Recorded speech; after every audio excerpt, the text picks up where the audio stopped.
একদিকে পদত্যাগ, অন্যদিকে বিরল এক সাংবিধানিক রেকর্ড। রাষ্ট্রপতি মোহাম্মদ শাহাবুদ্দিন দেশের ইতিহাসে একমাত্র ব্যক্তি যিনি দেশের ৩ ভিন্ন রাজনৈতিক অধ্যায়ে সরকার গঠনের আনুষ্ঠানিক সাক্ষী হয়েছেন। মাত্র ৩ বছর ২ মাস ২৮ দিনের দায়িত্বকালে কিভাবে একই রাষ্ট্রপতি টানা ৩টি ভিন্ন রাজনৈতিক অধ্যায়ের অংশ হয়ে উঠলেন তা নিয়ে সুবর্ণা মেহজাবিনের আরেকটি রিপোর্ট। বাংলাদেশের রাজনৈতিক ইতিহাসে এমন ঘটনা আগে দেখা যায়নি।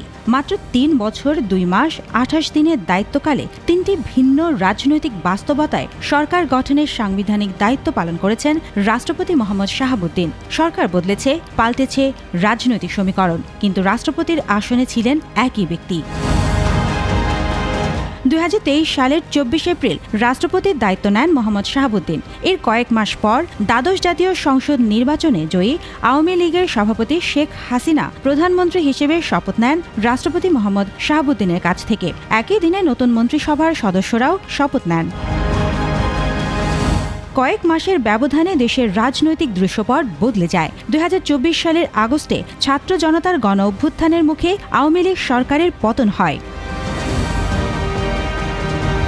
নতুন রাজনৈতিক বাস্তবতায় গঠিত হয় অন্তর্বর্তী সরকার। সেই সময় ৮ আগস্ট প্রধান উপদেষ্টা ডক্টর মোহাম্মদ ইউনূস এবং উপদেষ্টা পরিষদের সদস্যদেরও শপথ বাক্য পাঠ করান রাষ্ট্রপতি মোহাম্মদ শাহাবুদ্দিন।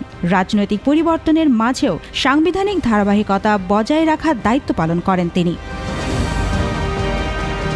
এরপর জাতীয় নির্বাচনের মাধ্যমে আবারও ক্ষমতার পরিবর্তন। ত্রয়োদশ জাতীয় নির্বাচনের পর বিএনপি নেতৃত্বাধীন নতুন সরকার দায়িত্ব নেয়। চলতি বছরের ১৭ ফেব্রুয়ারি প্রধানমন্ত্রী তারেক রহমান এবং নতুন মন্ত্রিসভার সদস্যদেরও শপথ বাক্য পাঠ করান একই রাষ্ট্রপতি। ফলে অল্প সময়ের ব্যবধানে ৩ ভিন্ন রাজনৈতিক বাস্তবতায় সরকার গঠনের সাংবিধানিক প্রক্রিয়ার কেন্দ্রবিন্দুতে ছিলেন মোহাম্মদ শাহাবুদ্দিন।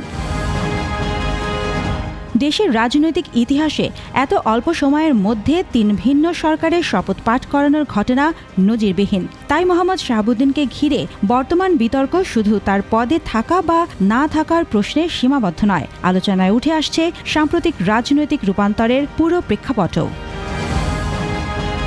সুবর্ণা মেহজাবিন, ২১ টেলিভিশন।